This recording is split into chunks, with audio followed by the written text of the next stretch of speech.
All right, so welcome everybody. I am Anna Brown. I'm the events manager here at Katie Budget Books. We are so excited about our event today. For those of you that are in the Zoom, we are using Zoom webinar.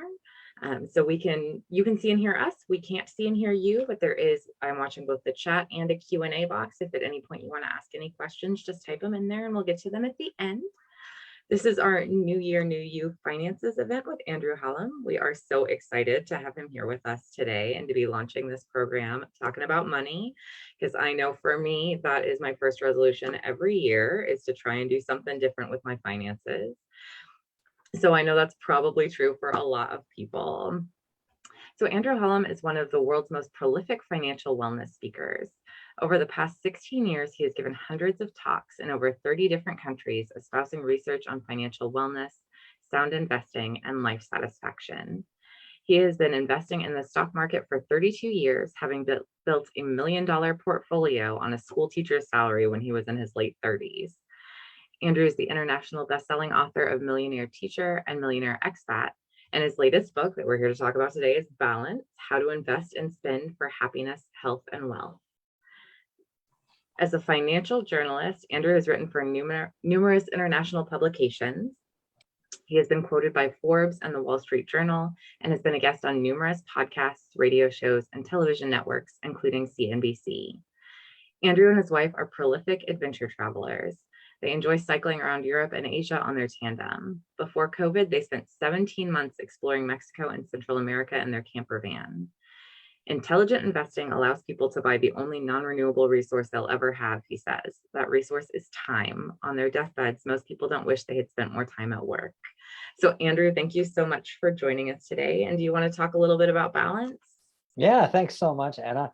Yeah, I'm excited to be here and I'm excited to talk about this book because to me, it was a book about holistic success.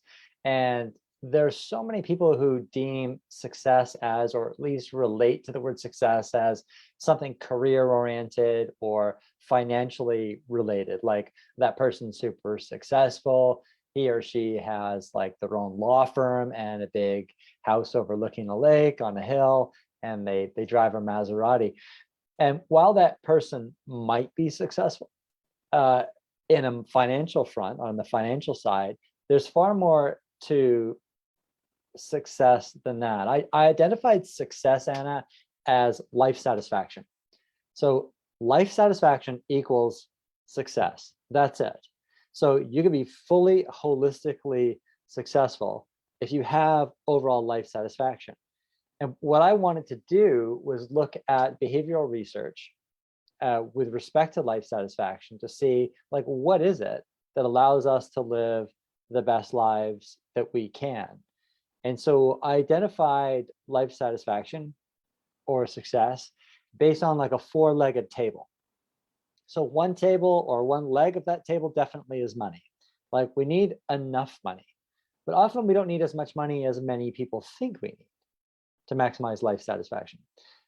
We need a degree of our health, and there's so much we can and so much we cannot control about our health, but to do what we can to give ourselves the best odds of having at least the healthiest vessel that we can, because in life you have one vessel, so it pays to look after it.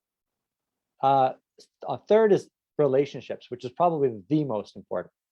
You know, when we look at Harvard's study on adult development, which is this 8-decade-long study, and what they're trying to define is, like, what is a single variable here? What is the most important variable that contributes to a life of, like, a well-lived life, a life of life satisfaction? I'm not generally using the word happiness here. I know sometimes I'll use the word happiness and life satisfaction interchangeably, but happiness in itself is kind of fleeting. You know, it's a moment. Life satisfaction is more of the overall package, and that's really what we're looking for here. And then finally, that fourth pillar is a sense of purpose, like that thing that gets you up in the morning. And so, like, believe it or not, although many of us would want, or at least we think we would want, to be born like trust fund babies where we don't have to work and somebody just, you know, piles money into our accounts on a monthly or weekly or daily basis, we wouldn't actually feel pride and we wouldn't actually feel accomplishment, a sense of accomplishment from that. And so a sense of purpose is really important.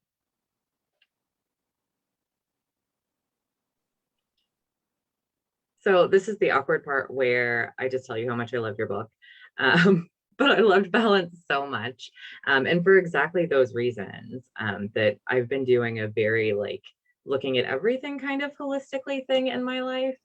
Um, and it just never occurred to me to look at my finances that way, and certainly not that there would be a financial book written from that perspective. So I am not the kind of person who sits around and reads finance books on a regular basis, but I really enjoyed reading Balance. Which I was not expecting. I was expecting to learn a lot from it. Don't get me wrong. I did not have low expectations for your book, but I didn't expect it to be like an enjoyable read. And it was, because it's very much about how you live your whole life and not just like, here's some numbers. And I loved that. So I do want to talk about, first of all, I just realized you're going to get a notification. Here we go. I do want to talk about, first of all, just to get it out of the way, that you do have a large portion of the book is about investing effectively, because it is a finance guide. Um, and for people that are starting out, new year finance resolutions, I'm sure some of it is starting to invest in their future, possibly for the first time.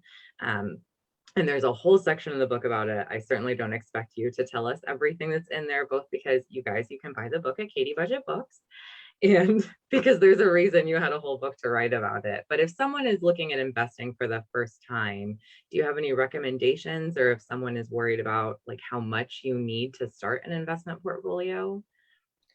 Yeah, like even to back up a little bit and suggest that, of course, if we want to be investing for our future, which is really important, we need to make sure that we at least have some money to do that. And so it doesn't matter how well we're investing, or how well, our investments can perform if we're not putting a reasonable amount of money into those investments consistently over time. And so one of the things that I talk about in the book Balance is the first thing. So here's your first actionable thing. So everybody who's listening to me right now, if you're not doing this, it's something for you to do today. Download an expense tracking app on your phone. And so for years before there were apps, I would write down what I earned and what I spent just in this little notebook. And I wasn't all that tech literate, so I wasn't using Excel, but I was just writing it down with a pencil. And I would track it over time. I didn't have a budget. I found that budgets were really constraining because there would be times when this life gets in the way, where there's like, oh, I need a new water heater, or we need a new roof. And your budget can get completely blown based on sometimes a spontaneous cool thing, like a vacation that you take with your family as well. And so what I found, looking at several factors, one was that budgets, they can be important and they can be really helpful, but also can be incredibly boring and constraining. And if you end up blowing your budget in a given month, you can end up feeling a bit like a loser. And so my whole idea was track what you spend. And in doing so, if you have an app, which I do now, if I go to the store, grocery store, and I buy some oranges, like I'll spend about 10 seconds just putting in groceries, oranges, whatever I pay, $3, enter onto the phone, and that's it. And you can create your own categories. And in doing that, what will happen is you will end up spending less money overall, because you'll see how much you're spending in different categories. And sometimes the amount you're spending will not align with your values. Like you'll go, oh my gosh, look how much I'm spending on takeout food, for example. And I'm not getting a lot out of it, but wow, it's way more than I ever thought. And I'm doing it so frequently that it's not really a treat. And so by virtue of having to be accountable for it, you end up putting yourself in a position, consciously and subconsciously, where you start to dial back in certain areas that don't fulfill your values, or at least you don't get a lot of life satisfaction out of them. And so this allows you to have more money to pay down debts. So like high interest debts, people should pay those off before investing. So if you have like an outstanding credit card bill, for example, and a credit card balance, or your credit card interest might be something like 18% per year, if you pay that off, it's equivalent to an after-tax guaranteed return of 18%. And in the stock market or anywhere else, nobody can guarantee you that. So it's much the same for, I would say, even for like if you have a student loan and it's charging you 6% per year, paying that down before investing is a really good idea because it's equivalent to an after-tax guaranteed return of 6%. And again, no one can really guarantee that. So I see this as something that's really, really important to embrace first before investing. The only time when I would suggest that we don't necessarily tackle the student loan debt aggressively first, or even the credit card debt, is if you have a 401k and your employer is actually matching your contribution. So, you know, you're putting in 100 a month and they're doubling it, they're putting in 200, like make that a priority if someone's actually going to give you free money. Like take advantage of free money because that's equivalent to a 100% return in that very first year. But other than that, yeah, tackling high interest debt's really important. Taking advantage, obviously, of tax deferred opportunities and accounts like the 401k, like an IRA. And Anna, one of the easiest ways of actually doing this in terms of like, what should I buy? Something like a Vanguard Target Retirement Fund or a Vanguard Life Strategy Fund, because what it represents in each case is a diversified portfolio of low-cost index funds. And with index funds, peer-reviewed economic research suggests that on an equal risk-adjusted basis, kind of fancy wording there, but you will beat, for people that take the same amount of risk as you, let's say you are 60% stocks and 40% bonds, and that's your portfolio of index funds, you will beat 90% of investment professionals who are also allocated 60% stocks, 40% bonds. If you are allocated 100% stock market indexes, so you have a high tolerance for volatility, your performance will beat about 90% of professional investors who are 100% invested in stocks. And so this is fabulous because you don't have to do any work at all. You could just set it, forget it, set your account up such that the money goes directly to a firm like Vanguard. You buy your target retirement fund, whether that's automatically through your IRA or sometimes your 401k. And you don't have to follow the stock market. You don't have to think about money. You don't have to think about rebalancing your portfolio because a company like Vanguard will just do it automatically for you if you own one of these all-in-one funds. And that's essentially how I invest. So for me, I've been investing for 32 years and I don't think about the stock market. I don't think about the economy. I don't think about about interest rates. And I'm glad I don't have to think about that stuff because I know that I'll beat 90% of investment professionals over any given 10-year period. And then I can get along or get on with things in life that are way, way, way more important than that. Well, and I love that you talk about that in the book too, that the less you have to think about it, the easier it'll be. And then how that ties into that we think we're going to be okay with a certain level of risk until it's actually our money undergoing that risk and we see the first like major dip. And I have not up to this point in my life invested. So that's me. I'm the new investor. And so I'm the kind of person that feels like I'm kind of okay. Like I can just leave it and it'll be fine. And then I'm reading that and I'm like, you know what, I probably won't be fine. And that idea that like really the less we think about it, the happier we'll be. And that feels absolutely true. Yeah, automating something like that is so important. When this was Kathleen Vose did some fascinating research on priming people on money, actually getting people to think about money. And so what she found was that when we think too much about money, we're thinking about our investments, we're, let's say, buying and selling, trading, following the economy, trying to buy hot stocks or whatever it is, by thinking about money a lot, we actually become less social.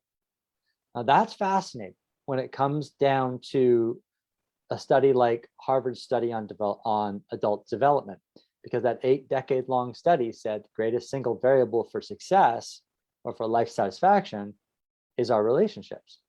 So if we think too much about money, the economy, the stock market, we're into active trading, first of all, we don't need to do that.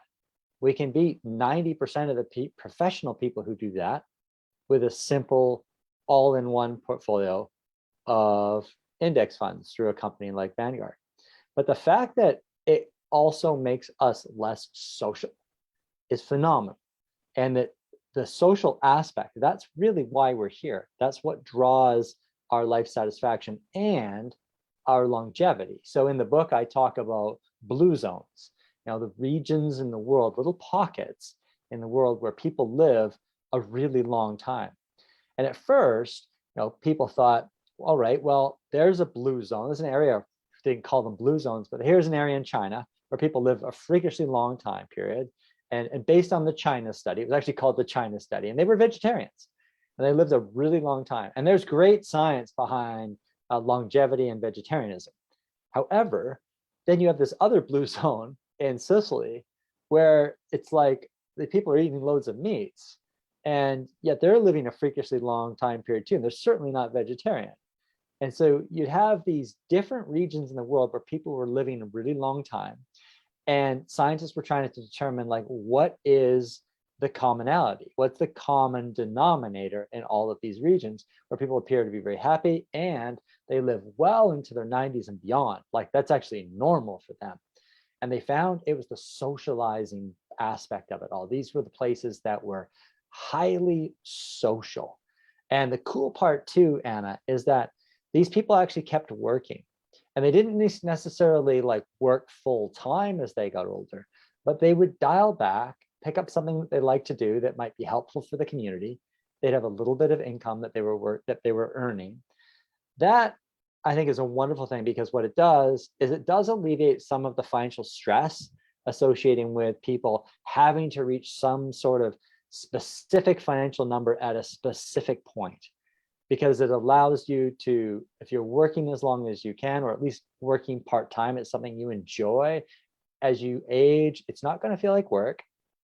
If you enjoy it, if you're passionate, you get to pick and choose, which is great.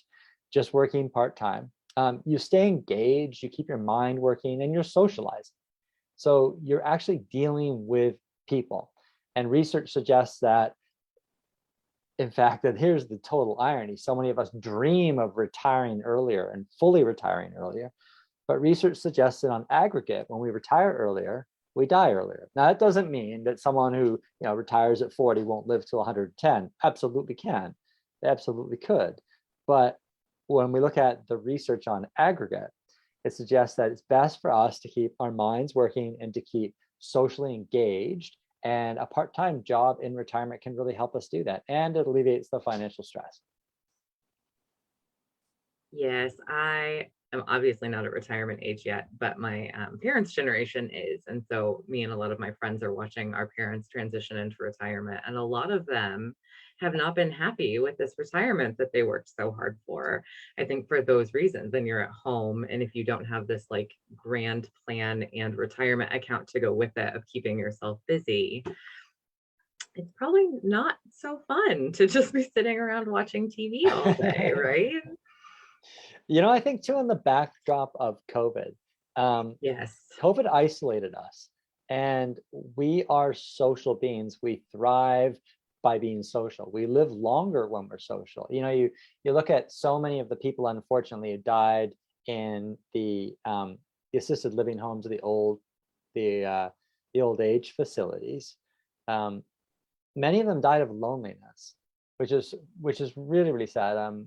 My wife's aunt was one, and she was completely isolated for about a year and a half, and people didn't come to see her. And if you want to kill somebody, you like put them in a cage, like literally isolate them from people. And of course, we needed to do that because of COVID. COVID was obviously running rampant through these facilities. So yeah, we needed to do that.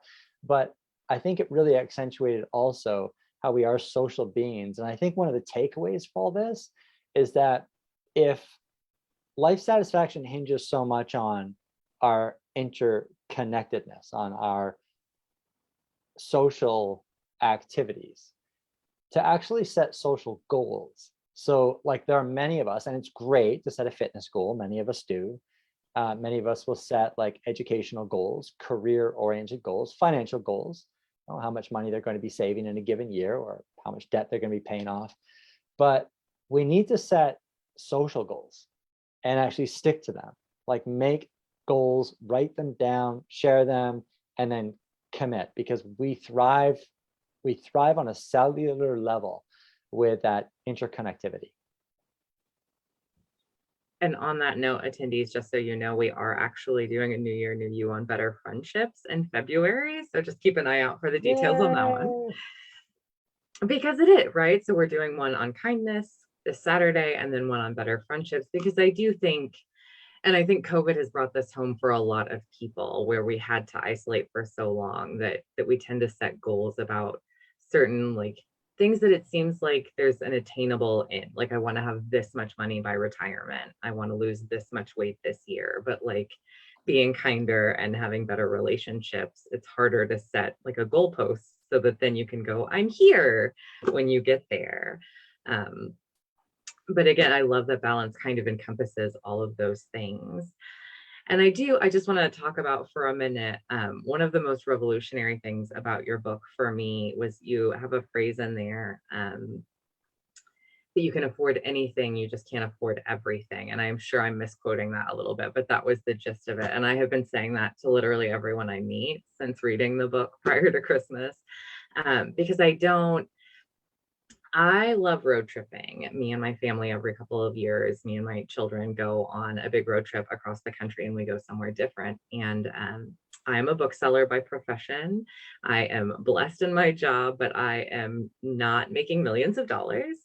And every time I start talking to people about one of these 16-day cross-country trips we're planning, they kind of look at me like I'm crazy. But it's such a valuable, enriching experience. It's a lot of time together with my kids. We get to see all sorts of different things. And so that phrase, that's where it hit me, was like, that's my anything that I saved for 2 years to be able to go on these trips every 2 years. And then I start saving again. And then you specifically talk about like the going out for coffee every day. And that ties into the tracking your spending, that some people go and buy a gourmet coffee on their way into work, but are you really enjoying that? Is it really adding anything to your life?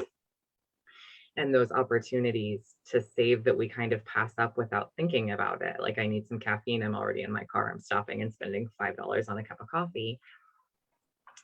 And that goal of figuring out what the anything is, right? Like that I think is going to be my financial goal this year, is just trying to figure out what things I'm spending money on that aren't part of my anything that I want to be able to afford, so that I have more left over for the anything that does matter to me. So I just talked a whole lot more than I meant to, and that wasn't really a question, but do you want to speak a little bit about that you can afford anything, you just can't afford everything concept? Yeah, there's so much to talk about there. And I love that fact that you put those road trips as your priority, because when we look at how we're spending our money and what research on life satisfaction suggests gives us our biggest bang for the buck, it's experiences. It's not stuff. And it's not stuff because of something called hedonic adaptability. So behavioral psychologists call this hedonic adaptability, which means that when we purchase something new, so whether it's like a new purse or a new iPhone, this thing that we pine for, it might be a brand new car, we want to upgrade that vehicle. What happens is we get used to what we own. So at first it's like a sugar fix. We're really happy that we've bought it, but it really doesn't take very long before that purse is just another purse, the iPhone's just another phone, and that new car is just another car. So Michigan State University did a fascinating study on people to determine whether or not they enjoyed their driving experience more if they had a high-end vehicle. And of course, everyone assumes they do. You ask people who have really, really expensive cars, do you enjoy your driving experience more than you would if you were driving a low-end Honda or mid-range Toyota? They'll all say yes. Is this rationalization? Like I must, it's just a nicer vehicle that I have. But that's called what Daniel Kahneman calls reflective happiness. It's what you think. But experiential happiness is something different. It's actually what you feel. So with Norbert Schwartz did a fascinating study at Michigan State University where he asked a variety of subjects, a whole slew of questions. I didn't really obviously know what the researchers were asking or looking for, but they wanted to figure out whether people with high-end cars actually enjoyed their driving experience more. So they would ask them to rate their last driving experience. Like, how did you feel the last time you were behind the wheel of a car? And they assessed them day after day after day, a lengthy period of time. And they'd also ask them, among a whole series of questions, what kind of vehicle they actually drove. And at the end of it, they found that the people who had high-end vehicles did not enjoy their driving experiences on a day-to-day basis any more than people who had low-end vehicles. And one of the reasons for that, and it's much like your coffee example, when you grab a gourmet coffee on the run. And the key word here is on the run, like when you're actually heading to work. Because when you're heading to work, you're not thinking about your coffee. It could be a great coffee, but you're driving to work. So you think about the red light, you're thinking about, am I going to be late for my kid's soccer practice or late for work? Or are you going to be thinking about that colleague who perhaps you had an altercation with and how you're going to work around that. And so you're not thinking about the coffee. And generally when we're driving, we're not thinking about the car. Like we do in the beginning when we test drive a car. We feel it, it feels tight, it feels awesome, we feel the acceleration because all of our focus is on the vehicle itself. But once that vehicle is our tool for transportation, we very rarely think about it and appreciate it on that level. And so it's really interesting when it comes to prioritizing what we're spending our money on. And that I have something that I call I refer to like the campfire story. And I ask would this purchase make its way into a campfire story for you 15 years from now? So you're sitting with a group of friends talking about something. In your case, Anna, you probably would talk about some of those road trips because they become part of your identity. They become an experience, stories, things happen, you meet people. We enjoy experiences, we remember them. And sometimes, the memories of them get better and better, sometimes we inadvertently end up stretching them a bit. They become fun bits. But Anna, when you're around a campfire with friends 15 years from now, you're not going to talk about the iPhone you bought back in 2023 or the purse, right? Or this car that you bought. You're just not going to bring those things up. And so, yeah, research suggests that material acquisitions really literally do nothing for our overall life satisfaction in most cases. Most cases. Yeah. Well, that's the other thing I really enjoyed in Balance is that it really kind of examined that we're individuals with very different goals. So you talked a little bit in one portion about home ownership and how there's this idea that that's part of becoming an adult and we buy our home and so it's a goal for almost everyone, but that may not actually be the best fit for the lifestyle that everybody wants. And I think that's such an important thing to look at. We bought a home a couple of years ago, and my experience of homeownership has not been awesome. We had some natural disaster stuff happen, so some of it was just bad timing. But I'd never pictured myself as a homeowner, and now that I am one, I'm not sure that I love it so much. So I don't.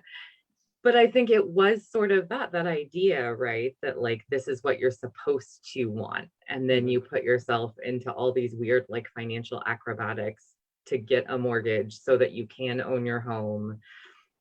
And it's just so refreshing to stop and reflect on is this really important to me? Is it really what best serves my life satisfaction goals in general? I like the deserted island litmus test for material acquisitions. And so there are some people that may have heard my car story that I was talking about. They're like, that's not me. I love my top end Mercedes Benz. I absolutely love it. And I know I love it, and I love it every single day. Or I love my house and my upgrade that I just did in the living room or whatever it is. And so genuinely, there are people who are really, truly going to appreciate those things. However, what I ask people to ask themselves is whether or not they would still own that or have purchased that if nobody else outside their immediate family could see it. And so this is an important test. So if you're buying a super high-end car, if that car were invisible and no one could see you drive it, then you'd be buying it for you. You'd be truly buying it for you. But we have to be really honest when we ask ourselves that question, because most of us buy things in part to be seen owning them. And we want to impress other people. But the irony there is that we don't love or respect anyone any more or any less based on what they drive or based on what their kitchen looks like. And so the deserted island litmus test is a really good test. Would you buy it if nobody else could see it? If the answer is yes, then you're doing it for the right reasons. You're buying it for you. But when we ask that soul searching question, in most cases, the answer is like, I probably wouldn't. It's a good thing to think about.